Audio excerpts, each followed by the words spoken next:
Hello students, कैसे हैं आप लोग। आई होप आप लोग की तैयारी बहुत अच्छी चल रही होगी। देखिए, एक क्वेश्चन लास्ट ईयर पूछा गया है, आप लोग इसे ध्यान से देख लीजिएगा। करें कि observe the diagram given below showing the menstrual cycle of a normal human female and answer the question. ये जो साइकिल बनी है इसमें से कुछ क्वेश्चन पूछे, टर्म्स पूछा गया, आपको बताने और एक्सप्लेन करने हैं। कह रहे कि what are the suitable terms use for the following. Day 1 to 7 days क्या है, 8 to 12 डेज क्या है, 16 to 28 एंड 13 to 15 डेज को क्या टर्म्स देंगे। और दूसरा पूछा है explain the role of ovarian and pituitary hormones during the following time period. यानी इस टाइम पीरियड में जो हमारे हार्मोन्स होते हैं वो क्या सीक्रेट करते हैं, उनको एक्सप्लेन करना है आपको। तो ये देखिए, यहाँ पे ये साइकिल बनी हुई है, यहाँ पे 1 to 28 डेज़ की साइकिल बनी है। अब इसमें क्या कर रहा है, 1 to 7 डेज़ का होता है मेंस्ट्रुअल पीरियड होता है। फिर 8 to 15 डेज़ को हम क्या कहते हैं, फॉलिकुलर फेज होती हैं, प्रोलिफरेटिव फेज कहते हैं। 13 to 15 डेज़ 13 to 15 डेज़ को हम क्या कहते हैं, ओव्यूलेटरी फेज कहते हैं, ओवल्यूशन होता है यहाँ से। और फिर 16 to 28 डेज़ को हम क्या कहते हैं, ल्यूटियल फेज या सिक्रीटरी फेज कहते हैं। इसे हम आपको एक चार्ट से आप सब समझा दे रहे हैं, वहाँ पे देखिएगा आप। ये देखिए, ये चार्ट जो है आप लोग को इसमें अच्छे से दिख रहा होगा। ये पूरा मेरा 1 to 28 डेज़ का चार्ट है, ठीक है। यहाँ पे क्या कर रहे हैं, ये 0 डेज़ हैं, ठीक। 0 डेज़ के बाद 1 to 7 डेज़। अब यहाँ ये देखिए हमारी क्या है, एंडोमेट्रियम लेयर है, ठीक है। अब यहाँ पे 0 to मतलब 1 to 6 डेज़ के लिए क्या होता है, एंडोमेट्रियम की लेयर कैसे हमारी रैप्चर्स होती हैं, तो हमारा क्या होता है, मेंस्ट्रुअल साइकिल यानी कि आपका पीरियड स्टार्ट होता है, यानी इन दिनों में वो रैप्चर हो जाती है जिससे कि पीरियड शुरू रहता है। फिर यहाँ पे 7 to 12 डेज़ में क्या होता है, प्रोलिफरेटिव फेज होती हैं। यहाँ पे प्रोलिफरेशन होता है, यानी कि जब हमारा ये एंडोमेट्रियम की लेयर फटती है, मतलब रैप्चर्स होती हैं, तो उस समय ओवेरियन सेल्स क्या होती हैं, यहाँ पे फॉर्म होती रहती हैं, यानी ग्रोइंग फॉलिकल स्टेज होती है। इस समय हमारी फॉलिकल सेल्स बन रही होती हैं। फिर जब हमारा 13 to 15 डेज आता है, इसे हम क्या कहते हैं, ओवल्यूशन फेज कहते हैं। यहाँ पे ओवल्यूशन हो जाता है, यानी जो एक फॉर्म हो रहा था, ओवम जो हमारा बनता है वो यहाँ पे सिक्रीट हो जाता है, ठीक है। ये देखिए रैप्चर हो रहा है ना, तो ओवुलेशन फेज इसे कहते हैं।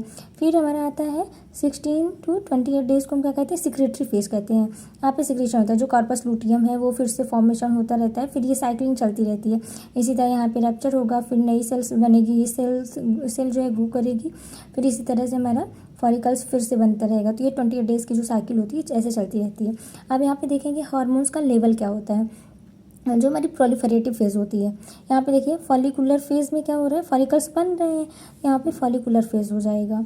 और लास्ट वाला इधर पीछे की जो सेल्स है जहाँ पे सेक्रेटरी फेज है, यानी कि जब हमारा ओवल्यूशन हो जाता है उसके बाद क्या है, ल्यूटियल फेज होता है। यहाँ पे कॉर्पस लूटियम फिर से फॉर्मेशन स्टार्ट हो जाता है, तो ये हमारी ल्यूटियल फेज कहलाती है। अब इसमें देखिए हार्मोन्स का लेवल क्या है, हार्मोन्स का लेवल यानी कि स्टार्टिंग में जब हमें फॉलिकुलर फेज होती है तो उसमें क्या है, हमारा एस्ट्रोजन का लेवल क्या होता है, देखिए पीक पर है। ये रेड वाली लाइन आपको दिख रही होगी, ये एस्ट्रोजन लेवल क्या होता है, पीक पर होता है, ठीक है। और हमारा प्रोजेस्टेरॉन क्या है, स्टार्टिंग यहाँ पे जब हमें फॉलिकुलर फेज होती है उसमें हमारा प्रोजेस्टेरॉन का लेवल कम होता है, ठीक है। और हमारी जब ल्यूटियल फेज आती है तो प्रोजेस्टेरॉन का लेवल क्या होता है, इंक्रीज हो जाता है।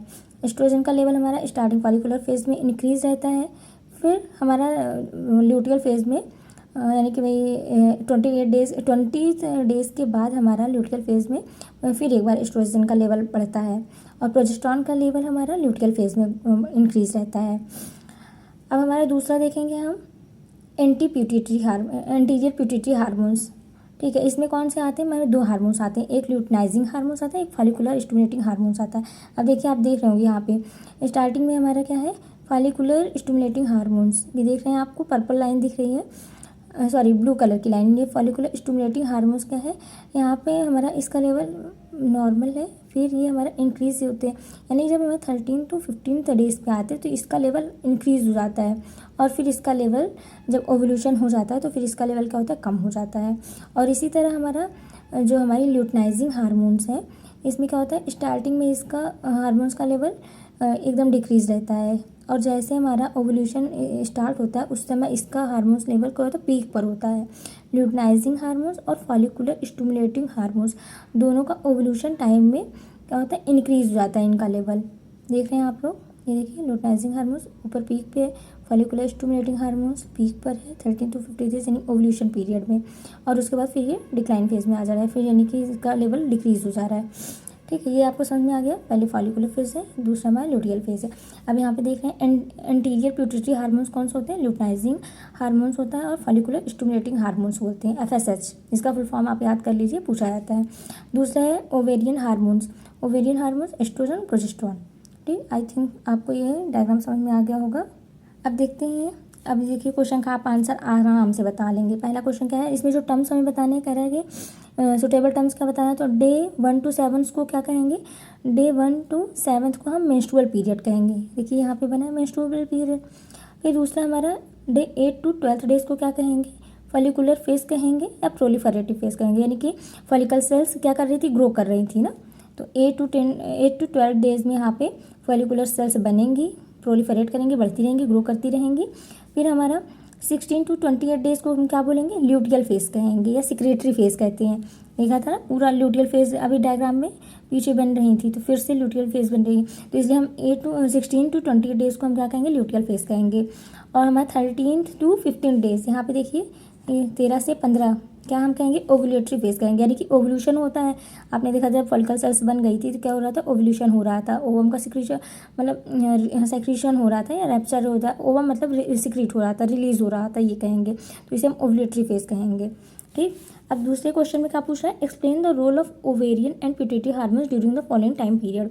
इस टाइम पीरियड में वही हमें हार्मोन का रोल बताना है। तो यहाँ पे देखिए मैंने लिख दिया है, यहाँ पे डेज बता दिया है और यहाँ पे ओवेरियन हार्मोन्स, यहाँ पे पिट्यूटरी हार्मोन्स।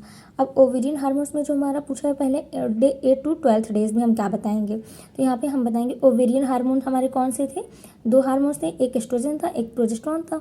तो ये क्या होगा, फॉलिकुलर ग्रोथ हमारी होती रहेंगी। ओवेरियन हार्मोन्स क्या करेंगे, फॉलिकुलर ग्रोथ होगी या प्रोलिफरेशन ऑफ एंडोमेट्रियम सेल, यानी जो हमारी एंडोमेट्रियम सेल्स थी वहाँ पे क्या होगा, इनका ग्रोथ फेज हो जाएगी 8 से 12 दिन में। देखा था आप लोगों ने, यानी कि बढ़ रही थी, तो हम इसे क्या कहेंगे, प्रोलिफरेटिव फेज कहेंगे।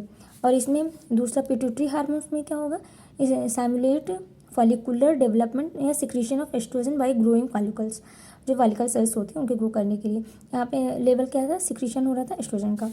फिर दूसरा देखते हैं 13 to 15 डेज, इसमें क्या होगा, मेचुरेशन ऑफ ओवेरियन फॉलिकल्स, इसे मतलब क्या कहेंगे, maturation of ovarian follicle cell कहेंगे। 13 से 15 दिन में देखे थे आप, मेच्योर होकर ओवेरियन सेल्स बन रही थी, या formation of Graafian follicle sales कहेंगे, या थिकनिंग ऑफ एंडोमेट्रियम, जैसे कि आपको डायग्राम में दिखाया था, थिकनिंग ऑफ एंडोमेट्रियम। देख रहे हैं आप यहाँ पे थिकनिंग स्टार्ट हो गई है। अब देखिए एंडोमेट्रियम की वॉल फिर जो है अपनी लेयर फॉर्म करती रहती है, यानी मोटा होने लगता है एंडोमेट्रियम की वॉल। ठीक है, अब फिर यहाँ पे पिट्यूटरी हार्मोन्स में क्या कर रहा है, rupture of Graafian follicles to release ovum, rupture हो जाती हैं। ठीक है, यानी कि जो हमारा 8 to 15 डेज का, यहाँ पे आप देख रहे होंगे ना, देखिए अब इसके बाद क्या होगा, रैप्चर होगा।